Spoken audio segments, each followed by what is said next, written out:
Meu filho, que nos fizeste? Eis que teu pai e eu andávamos à tua procura, cheios de aflição. Respondeu-lhes ele: Por que me procuráveis? Não sabíeis que devo ocupar-me das coisas de meu pai? Em seguida desceu com eles a Nazaré e lhes era submisso. A perda e o reencontro do menino Jesus no templo é uma das cenas mais misteriosas do Evangelho. Nossa Senhora e São José se perdem do menino Jesus sem nenhuma culpa própria, sem nenhuma negligência pessoal. Assim como Nosso Senhor se afasta de sua mãe e do seu pai adotivo, sem nenhum desprezo daqueles que ele mesmo escolheu como sua família neste mundo.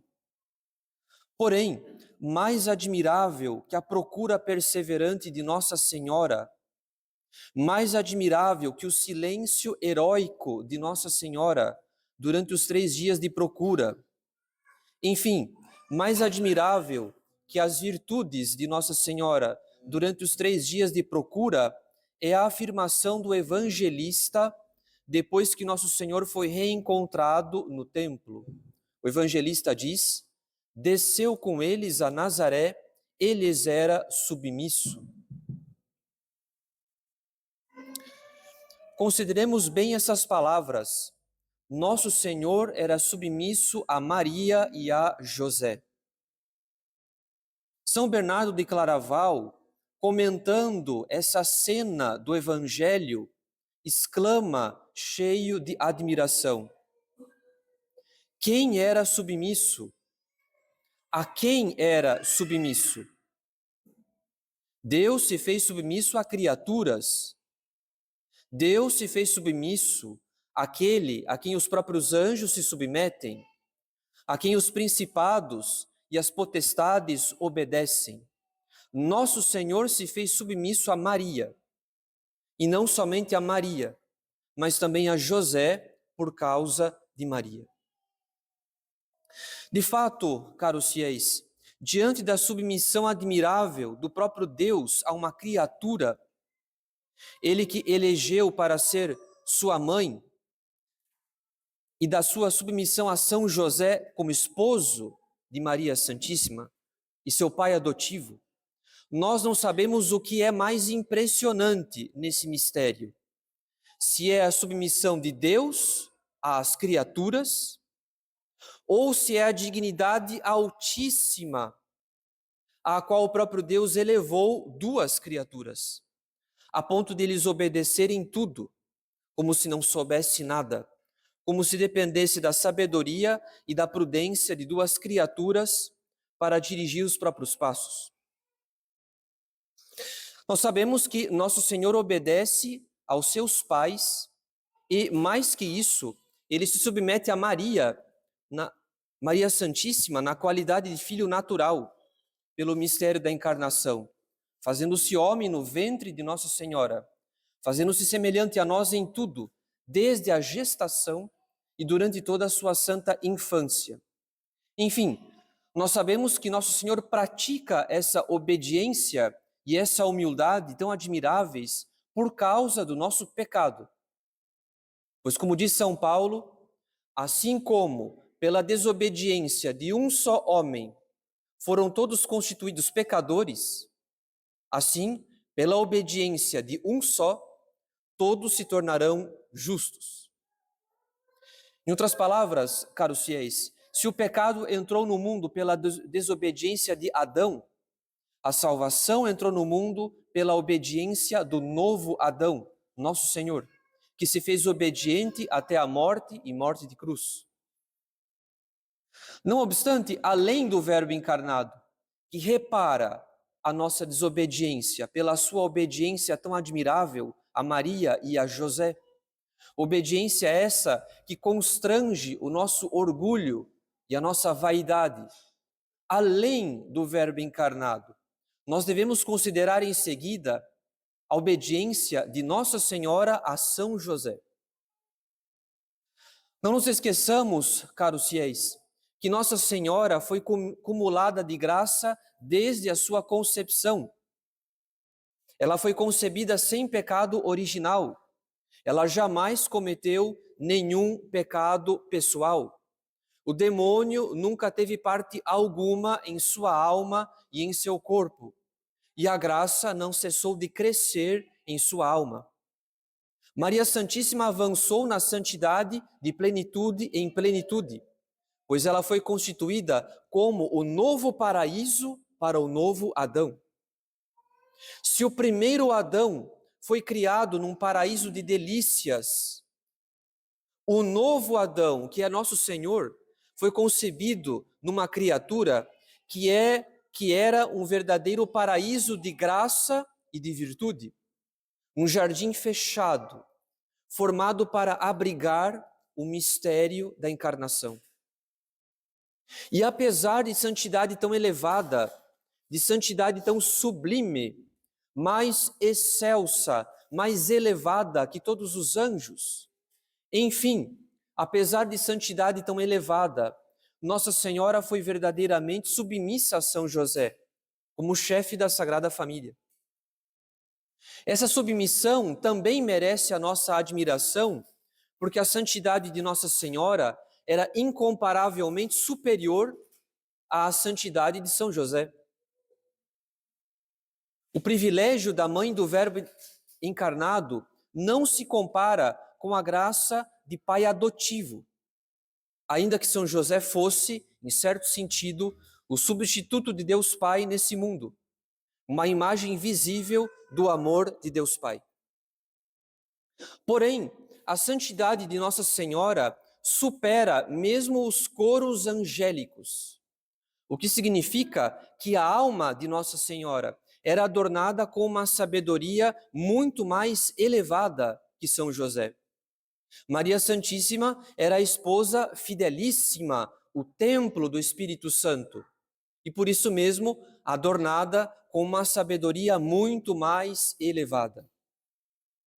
No entanto, não é São José que se submete à sabedoria e à santidade de Nossa Senhora, mas Nossa Senhora que se submete a São José como seu esposo legítimo e, portanto, chefe da Sagrada Família. Isso é tão verdade que na fuga da Sagrada Família para o Egito, é a São José que o anjo aparece em sonho para revelar os planos de Herodes e indicar para onde deveriam fugir. Em outras palavras, o anjo reconhece São José como legítimo chefe da família.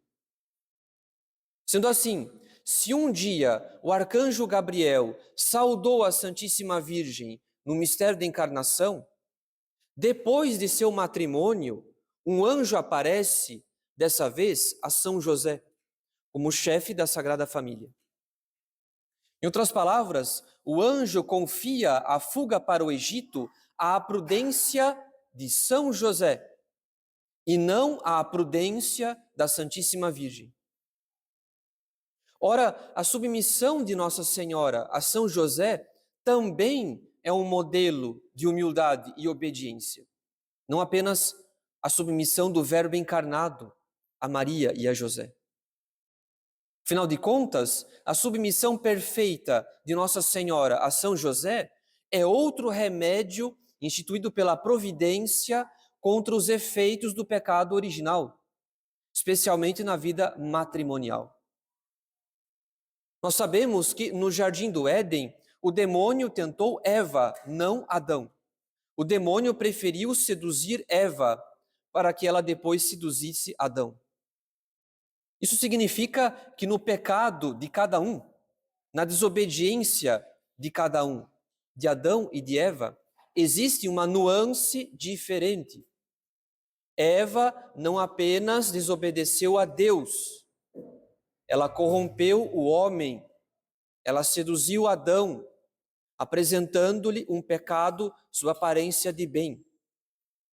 Em contrapartida, Adão não apenas desobedeceu a Deus, ele se deixou corromper, ele foi fraco. Ele cedeu à sugestão da mulher, cometendo o pecado que ela lhe apresentou sob aparência de bem. Portanto, caros fiéis, desde o jardim do Éden, as mulheres herdaram a ferida da insubmissão, enquanto os homens herdaram a ferida da fraqueza. A mulher tem a tendência de seduzir a autoridade para não obedecer, enquanto o homem tem a tendência de ceder a uma sedução, renunciando ao exercício da autoridade. A mulher tem a tendência de agir secretamente, tomando decisões alheias à autoridade, que cabe ao marido. O homem tem a tendência de fechar os olhos diante da insubmissão da esposa, ou simplesmente de ceder a uma sedução, fugindo do dever de toda autoridade, que é a correção e o governo do inferior. Em resumo, caros fiéis, a mulher foi ferida com a tendência de dobrar o governo do marido. E o homem foi ferido com a tendência de deixar-se dobrar. Porque ser chefe exige uma grande mortificação do amor próprio. Um chefe que não corrige nem governa com firmeza será sempre mais amado do que um chefe que é firme nos seus princípios. Sendo assim, a submissão de Nossa Senhora a São José, assim como o exercício firme da autoridade por parte de São José, é um modelo de obediência e de autoridade para as famílias. Mais que isso, é um remédio aos efeitos do pecado original, pois todo casal católico deve espelhar a própria vida matrimonial no exemplo de Maria Santíssima e de São José. Nós não lemos no Evangelho nenhuma contestação de Nossa Senhora à autoridade de São José. Nós não vemos nenhuma tendência da Santíssima Virgem de dirigir a Sagrada Família para outra direção. Quando o anjo anuncia a fuga para o Egito, Nossa Senhora obedece a Deus por meio de São José.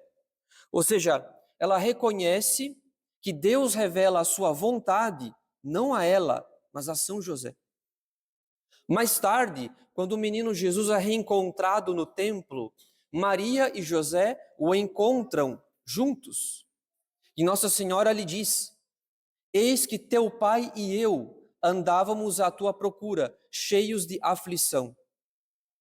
Em outras palavras, eles eram um só nos sentimentos e um só no cumprimento da vontade de Deus, sem divisões, sem discussões, sem murmurações, sem ameaças, sem má vontade. Eis que teu pai e eu andávamos à tua procura. Nossa Senhora não se esquece de São José um instante sequer. Ela diz ao menino Jesus: meu filho, que nos fizeste. Ou seja, nosso Senhor era filho dela, mas o sofrimento com a sua perda era de ambos. Ela não fala dos seus sentimentos de mãe sem incluir os sentimentos do pai adotivo.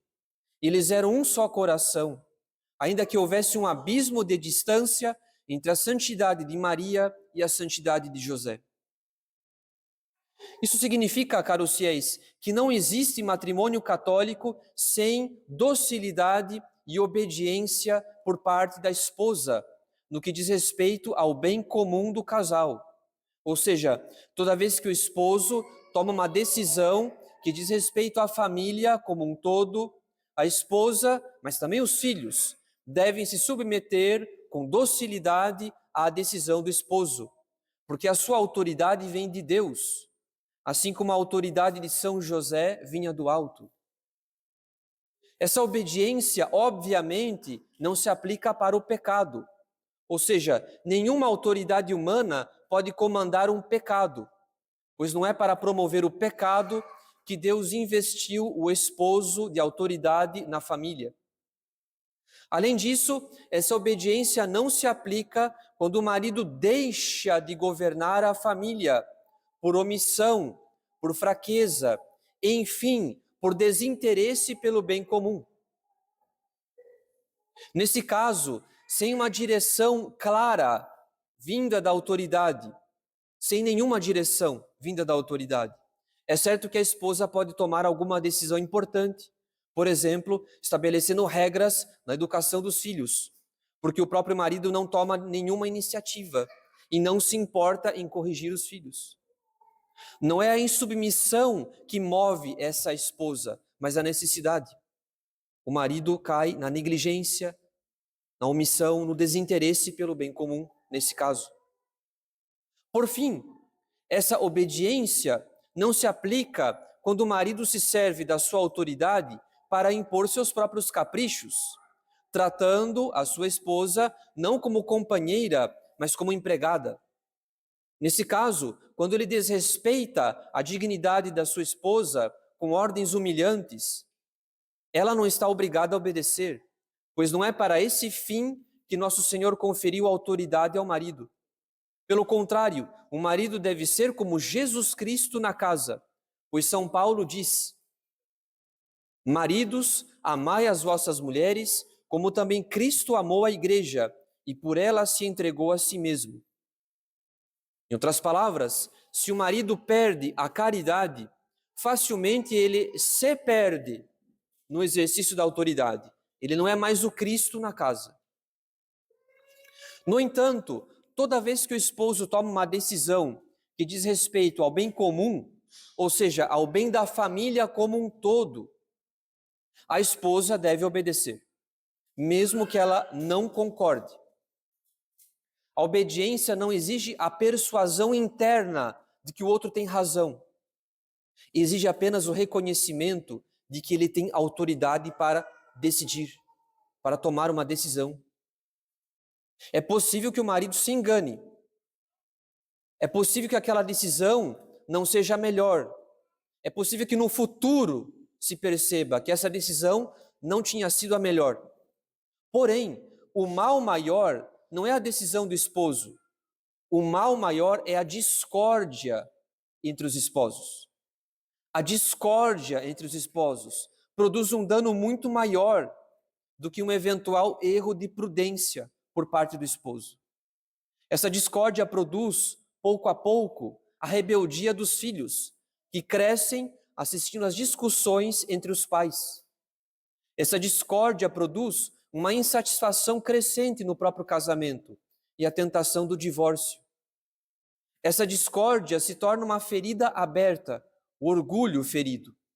Rapidamente os esposos se tornam rivais, quando não inimigos, disputando por coisas mínimas, porque não entram em acordo nem nos problemas maiores. Portanto, caros fiéis, toda esposa precisa combater, com o auxílio da graça, a tentação de querer controlar as decisões da casa e da família em detrimento da autoridade do marido. É uma tendência desordenada, é um fruto do pecado original, mas essa tendência é remediada pela obediência tão admirável da Santíssima Virgem a São José. Ainda que houvesse um abismo de distância entre a santidade de Maria e a santidade de José. No entanto, não basta ao marido possuir uma autoridade que ele recebe do próprio Deus. Toda autoridade que quiser ser obedecida com suavidade deve se fazer amável, não apenas temível. Quando São Paulo diz: maridos, amai as vossas mulheres, como também Cristo amou a igreja e por ela se entregou a si mesmo, São Paulo quer ensinar aos maridos o espírito de sacrifício, que é o espírito de Jesus Cristo. Quanto mais o marido dá sinais de espírito de sacrifício, de doação de si pelo bem comum, mais a sua autoridade se torna amável, mais ele convence a família que suas decisões são justas, pois ele se interessa pela família, ele dá a vida pela família, ele possui o espírito de Jesus Cristo. Ora, é impossível adquirir o espírito de Jesus Cristo, que é o espírito de sacrifício, de doação de si. É impossível adquirir esse espírito sem vida de oração. O marido deve ser homem de oração, caso ele queira conduzir a sua família sem sofrer a insubmissão da esposa e dos filhos, pois a família é mais tentada à insubmissão e a desobediência quando o chefe da casa não é homem de oração. Um homem que não se submete a Deus perde a sua autoridade moral diante da esposa e dos filhos.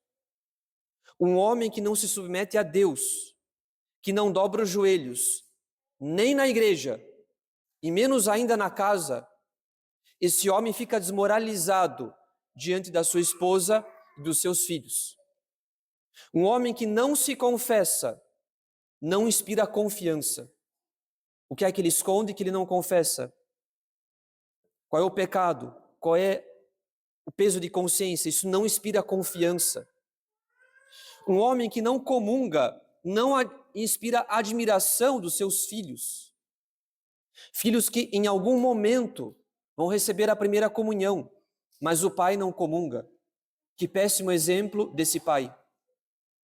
Portanto, caros fiéis, todo marido precisa combater, com o auxílio da graça, a tentação de apoiar-se em si mesmo no exercício da autoridade, em vez de apoiar-se em Deus, em sua graça e, de modo especial, na virtude da caridade. Não basta ao homem possuir a autoridade que a providência lhe delega. Ele precisa se tornar digno dessa autoridade. Ele precisa inspirar respeito, confiança e admiração. Em suma, ele precisa adquirir uma autoridade moral sobre o coração da esposa e dos filhos. Do contrário, caros fiéis, sem a obediência da esposa e sem o espírito de sacrifício do marido, o que deveria ser um casamento se tornará em breve uma trincheira, um campo de batalha onde não existe paz. Essa paz não deve ser conquistada apenas com o silêncio de cada um. Quando ambos decidiram não brigar mais, isso é muito pouco, isso é quase nada. A paz autêntica não é um mero pacto de silêncio, é uma consequência da ordem. Sem ordem no matrimônio, não há paz autêntica. Há apenas um cessar-fogo, muitas vezes temporário. Porém, ordem no matrimônio significa obediência por parte da esposa e espírito de sacrifício por parte do marido. Se ambos corrigirem as tendências desregradas que o pecado original plantou em cada um, em breve, marido e mulher saberão por experiência própria qual é a paz prometida por nosso Senhor. Uma paz que não se perde nem na doença, nem na penúria, nem na desgraça. Uma paz imperturbável, uma paz profunda, que se conquista a cada vez que o casal se ajoelha juntos para rezar em família e comungar em família. Em nome do Pai, e do Filho, e do Espírito Santo. Amém.